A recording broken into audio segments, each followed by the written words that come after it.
लोकसेवा पारखी सम्पूर्ण साथीहरुमा मेरो नमस्कार। स्वागत छ यहाँलाई 99% लोकसेवा युट्युब च्यानलमा। आज मिति 2078 माघ 26 गते बुधबारको गोरखापत्र ज्ञानसागरमा प्रकाशित वस्तुगत प्रश्नोत्तरहरूको संगालो लिएर जुटेका छौं। विगत हप्ताहरूको बुधबारीय गोरखापत्र श्रृंखला हाम्रो च्यानलको प्लेलिस्ट गोरखापत्र ज्ञानसागर अथवा तलको डिस्क्रिप्सन अथवा माथिको आई बटनमा गएर पनि हेर्न सक्नुहुनेछ। अब सुरु गरौं आजको गोरखापत्र ज्ञानसागरमा प्रकाशित वस्तुगत प्रश्नोत्तरहरू यसरी। प्रश्न नम्बर 1, नेपाल टेलिकमले voice over long term evolution VOLTE सेवाको व्यावसायिक सुरुवात कहिलेदेखि गरेको हो? विक्रम सम्वत 2078 माघ 22 गते 4G LTE नेटवर्कमा आधारित यो सेवा मार्फत प्रयोगकर्ताले उच्च गुणस्तरको भोइस सेवा प्रयोग गर्न पाउने साथै भोइस कल मार्फत नै भिडियो कलको सुविधा लिन सक्ने भएका छन्। टेलिकमले गत जेठ 3 गते नै यसको परीक्षण सुरु गरेको थियो। 4G सेवा मार्फत भोइस कल गर्दा आवाजको गुणस्तर HD स्तरको हुने, व्यक्ति बीच भेटेरै कुराकानी गरे जस्तो गुणस्तरीय भोइस सेवा पाउन सकिने, कल सम्पर्क हुने दर छिटो हुने, आवाज स्पष्ट र प्राकृतिक जस्तो सुनिने टेलिकमले जनाएको छ।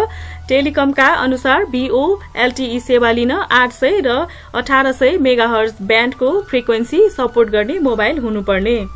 प्रश्न नम्बर 2, सन् 2022 जनवरीमा मेलबर्नमा सञ्चालित अस्ट्रेलियन ओपन तर्फ पुरुष एकलको उपाधि जित्ने टेनिस खेलाडीको हुन् राफेल नाडल। स्पेनिश टेनिस स्टार मेलबर्नमा जनवरी 30 मा भएको फाइनल खेलमा सो उपाधि जित्दै 35 वर्षीय नाडलले पुरुष खेलाडीको कीर्तिमानी बनाएका। खेलमा नाडलले दोस्रो वरीयताका रूसी खेलाडी डेनियल मेडवेडेव माथि उत्कृष्ट जित निकालेका। अस्ट्रेलियन ओपन च्याम्पियन बनेसँगै नाडलले 21औं ग्रान्ड स्ल्यामको उपाधि जितेका। नाडल सर्बियाका नोभाक जोकोभिच र स्विजरल्याण्डका रोजर फेडेररसँग बराबरीमा थिए। जोकोभिच र फेडेररले 20 वटा ग्रान्ड स्ल्यामको उपाधि जितेका छन्। 4 वटा grand slam, Australian open, Wimbledon, French open र US ओपनको बारेमा जानकारी माथिको आई बटनमा गएर पनि हेर्न सक्नुहुनेछ। अब प्रश्न नम्बर 3, विक्रम सम्वत 2078 माघ 17 को मन्त्री परिषद बैठकले खुला विश्वविद्यालयको उपकुलपतिमा कसलाई नियुक्त गर्ने निर्णय गरेको हो? सिलु मानन्दरलाई। मानन्दर खुल्ला विश्वविद्यालयकै व्यवस्थापन संकायका पूर्व डीन हुनुहुन्छ। खुल्ला विश्वविद्यालयका तत्कालीन उपकुलपति प्रोफेसर डाक्टर लेखनाथ शर्माको 4 वर्षे कार्यकाल जेठ 18 गते सकिएको थियो। त्यस्तै प्रश्न नम्बर 4, नेपालमा उत्पादित अर्गेली सबैभन्दा बढी कुन देशमा निर्यात हुने गरेको छ? जापानमा।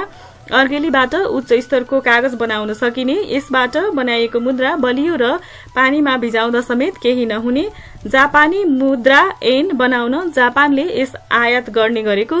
नेपालमा अर्गेली 3 श्रेणीमा उत्पादन हुने, A श्रेणीको प्रति किलोको 550 रुपियाँ, B श्रेणीको 200 र C श्रेणीको 100 रुपियाँ किलोसम्ममा बिक्री हुने गरेको छ। यसलाई बाफमा पकाएर विभिन्न श्रेणीमा प्रशोधन गर्ने गरिएको छ। नेपालको दोलखा, रामेछाप, इलाम, पाँचथर र ताप्लेजुङमा यसको उत्पादन गर्ने गरिएको।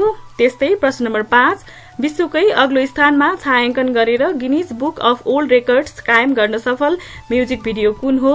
सुन्दर हिमाल। पत्रकारिता र कलाकारितामा संलग्न 5 युवाले विश्वकै अग्लो स्थानमा सुन्दर नेपाल बोलको गीतको म्युजिक भिडियोको छायाङ्कन गरेर सो रेकर्ड कायम गरेका छन्। 5020 मिटरको उचाइमा रहेको सोलुखुम्बुको खारे मेरा पिक जाने बाटोमा पुगेर सो म्युजिक भिडियो छायाङ्कन गरिएको। गीतकार बुद्धिराज राई, गायक टेक नाछिरिङ र शिखर जंग श्रेष्ठ, गायिका माया गुरुङ, मोडेल तथा डान्सर सिर्जना किरातीले सो भिडियोको छायाङ्कन गरेर कीर्तिमान राखेका। यसअघि उच्च स्थानमा म्युजिक भिडियो छायाङ्कन गरेर गिनिज बुकमा highest altitude music video on land शीर्षकमा नेपाली युवा सन्च बहादुर राई, पुष्कर नेपाल, पावल राई, लक्ष्मण कार्की र राजन खरेलले 4814 मिटर उचाइमा रहेको गोक्यो ताल आसपासमा छायाङ्कन गरी कायम कीर्तिमान सुन्दर हिमालले तोडेको।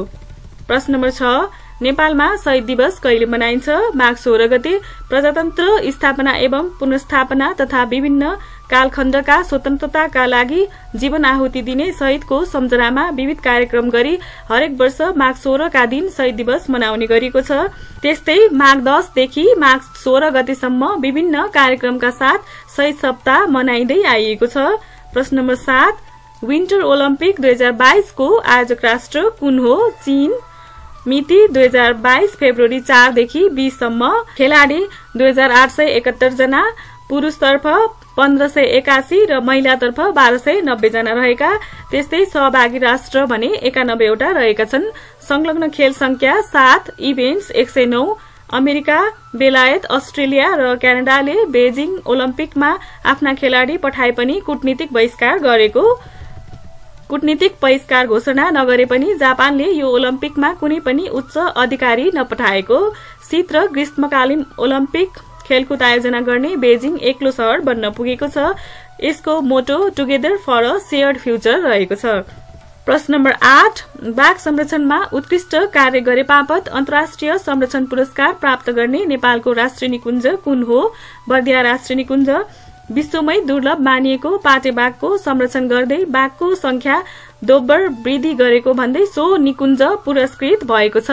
सो पुरस्कार सन् 2022 को सेप्टेम्बरमा रूसमा आयोजित दोस्रो बाघ सम्मेलनको अवसरमा प्रदान गरिने।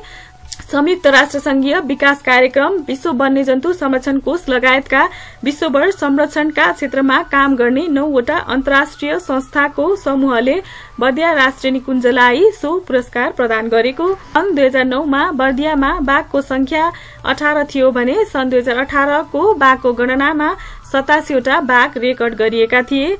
सन् 2010 मा रूसको सेन्ट पिटर्सबर्गमा बाघ पाइने देशको पहिलो बाघ सम्मेलनमा नेपालले प्रतिबद्धता गरे अनुसार बाघको संख्या सन् 2022 सम्म दोब्बर हुने स्थिति देखिएको। सन् 2009 मा नेपालमा बाघको संख्या 121 रहेको थियो। सन् 2018 को बाघ गणना अनुसार चितवन राष्ट्रिय निकुञ्जमा 93, बर्दिया राष्ट्रिय निकुञ्जमा 87, बाँकेमा 21, पर्सा राष्ट्रिय निकुञ्जमा 18 र शुक्लाफाँटा राष्ट्रिय निकुञ्जमा 16 गरी कुल 235 वटा पाटे बाघ रेकर्ड गरिएका। अब प्रश्न नम्बर 9 हेरौं। 2078 सालको भैरव पुरस्कार कसलाई प्रदान गरियो? व्यङ्ग्यकार नरनाथ लुइटेल। यसै वर्षबाट घोषणा गरिएको भैरव वाङ्मय पुरस्कार संस्कृतिविद तेजेश्वर बाबु गोङ्गलाई प्रदान गरिएको। दुवै पुरस्कारको राशि 1,01,111 रुपियाँ रहेको छ। भैरव पुरस्कार गुठीले 55,555 रुपियाँ राशिको भैरव प्रतिभा पुरस्कार साहित्यकार विमल भौकाजीलाई प्रदान गरेको। अब प्रश्न नम्बर 10, बेजिङ शीतकालीन ओलम्पिकको पहिलो स्वर्ण पदक जित्ने खेलाडीको हुन्? थेरिज जोहार्ड, नर्वे। उनले महिला 15 किलोमिटर स्कियाथलनमा सो उपाधि हात पारेकी। त्यस्तै प्रश्न नम्बर 11, अरुण तेस्रो जलविद्युत आयोजनाको उत्पादन क्षमता कति रहेको छ? 900 मेगावाट। संखुवासभा जिल्लामा निर्माण गर्न थालिएको यस जलविद्युत आयोजनाको शिलान्यास विक्रम सम्वत 2075 वैशाख 28 गते तत्कालीन प्रधानमन्त्री केपी शर्मा ओली र भारतीय समकक्षी नरेन्द्र मोदीद्वारा स्विच मार्फत काठमाडौँबाट भएको थियो। 2080 सालभित्र सम्पन्न गर्ने लक्ष्य रहेको यो योजनाको हाल 2078 पौषसम्म 54% कार्य सम्पन्न भएको छ। यस परियोजनाको 1 खर्ब 4 अर्ब रुपियाँ लागत अनुमान गरिएको छ। अब प्रश्न नम्बर 12, पोगासस भन्नाले के बुझिन्छ? जासुसी सफ्टवेयर प्रोग्राम। यसको प्रयोगबाट कुनै पनि व्यक्तिको गोप्य कुरा थाहा पाउन सकिने। पोगाससलाई कुनै स्मार्टफोनमा सेट गरिदियो भने ह्याकरले उक्त स्मार्टफोनको microphone, camera, audio, text message, इमेलका साथै लोकेसन समेतको जानकारी लिन सक्ने। सन् 2022 जनवरी 28 मा अमेरिकी अखबार न्यूयोर्क टाइम्सले भारतले इजरायली स्पाइवेयर पोगासस खरिद गरेको एक रिपोर्ट प्रकाशित गरे पश्चात त्यहाँको राजनीतिमा तरंग पैदा हुन पुगेको। सन् 2021 मा पेगासस जासुसी सफ्टवेयरको माध्यमबाट कैयौं देशका नेता, पत्रकार तथा सामाजिक अभियन्ताको कल रेकर्ड गरेको विषय सार्वजनिक भएको थियो। अब प्रश्न नम्बर 13, नेपालमा हाल आर्थिक हिसाबले पालिने मौरी कति प्रकारका छन्? 2 प्रकारका, एपिसेरेना र मेला फेरा। त्यस्तै प्रश्न नम्बर 14, अन्तर्राष्ट्रिय क्रिकेटमा 2 पटक ह्याट्रिक विकेट लिने पहिलो नेपाली महिला खेलाडीको हुन्? रुबिना छेत्री। प्रश्न नम्बर 15, नेपाल सरकारद्वारा कहिलेसम्म निकृष्ट बालश्रम अन्त्य गर्ने घोषणा भएको छ? विक्रम सम्वत 2079। त्यस्तै विक्रम सम्वत 2082 सम्ममा सबै प्रकारका बालश्रम अन्त्य गर्ने घोषणा पनि भएको छ। अब प्रश्न नम्बर 16, नेपालको कुन ठाउँमा अटो भिलेज निर्माण गरिएको छ? बुटोलमा। प्रश्न नम्बर 17, बागबानीका एन्टिभाइरस भनी कसलाई चिनिन्छ? बागबानी विज्ञ मुकुन्द रञ्जित। प्रश्न नम्बर 18, विक्रम सम्वत 2078 माघमा सञ्चालित 20औं संस्करणको आहा रारा गोल्ड कप फुटबल प्रतियोगिताको उपाधि कसले जित्यो? APF club. सहारा क्लब पोखराको आयोजना र हिमश्री फुड्स प्रालीको मुख्य प्रायोजनमा सम्पन्न प्रतियोगिताको फाइनल खेलमा मनाङ मर्स्याङ्दी क्लबलाई टाई ब्रेकरमा 5-4 गोल अन्तरले पराजित गर्दै एपीएफले उपाधि हात पारेको छ। एपीएफ पहिलो पटक उपाधि उचाल्दै इतिहास रच्न सफल भएको 2064 सालमा फाइनल पुगेर पनि नेपाल पुलिस क्लबसँग पराजित हुँदै उपाधि विमुख भएको एपीएफले 14 वर्षपछि उपाधि हात पार्न सफल भएको छ। एपीएफले उपाधिसँगै 10,01,000 र मनाङ उपविजेता बन्दै 5,01,000 नगद सहित शिल्ड, मेडल र प्रमाणपत्र प्राप्त गरेका। यस संस्करणमा एक विदेशी सहित 10 टिमको सहभागिता रहेको। प्रतियोगितामा सर्वोत्कृष्ट खेलाड़ी एपीएफका राजन गुरुङ एवं उत्कृष्ट गोलरक्षक एपीएफकै युवा कुरियामा घोषित भएका छन्। प्रश्न नम्बर 19 सामुदायिक बिउ बैंकको स्थापना कहाँ गरिएको छ? माछापुच्छ्रे गाउँपालिका कास्कीमा। अब प्रश्न नम्बर 20 युनेस्कोद्वारा ओल्ड क्यापिटल अफ आर्किटेक्चर 2020 घोषणा गरिएको स्थान कुन हो? Rio de Janeiro, Brazil. अब प्रश्न नम्बर 21 नेपालमा आयुर्वेदिक औषधि उत्पादन गर्ने एकमात्र सरकारी निकाय कुन हो? सिंहदरबार वैद्यखाना। राजा प्रताप मल्लका पालामा यो निकाय वैद्यखानाका रूपमा स्थापना भएको थियो। शाहकालमा हनुमान ढोका दरबारमा रहेको वैद्यखाना जंगबहादुर राणाको पालामा थापातलीमा सारिएको थियो। सो पश्चात चन्द्र शमशेर प्रधानमन्त्री भएपछि सिंहदरबारमा वैद्यखाना सारेर सिंहदरबार वैद्यखाना नामाकरण गरिएको। विक्रम सम्वत 2051बाट सिंहदरबार वैद्यखाना विकास समिति मार्फत सिंहदरबार वैद्यखाना सञ्चालन हुँदै आएको छ। कुनै समय 185 प्रकारका औषधि उत्पादन भइरहेको वैद्यखानामा हाल 35 प्रकारका औषधि मात्र उत्पादन भइरहेको छ। अब प्रश्न नम्बर 22 नेपालमा म्यान्ट्रियल सन्धि 1979 कहिलेदेखि लागू भएको हो? विक्रम सम्वत 2075 मंसिर 29। प्रश्न नम्बर 23 विश्वको पहिलो महिला अन्तरिक्ष पर्यटक को हुन्? अनुसिंह अन्सारी।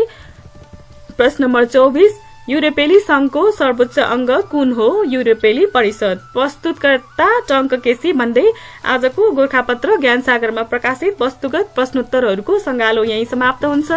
यहाँको समय निरन्तर अध्ययनमा बितिरहेको छ भन्ने आशाका साथ आजको लागि बिदा हुन चाहे। हस्त, धन्यवाद।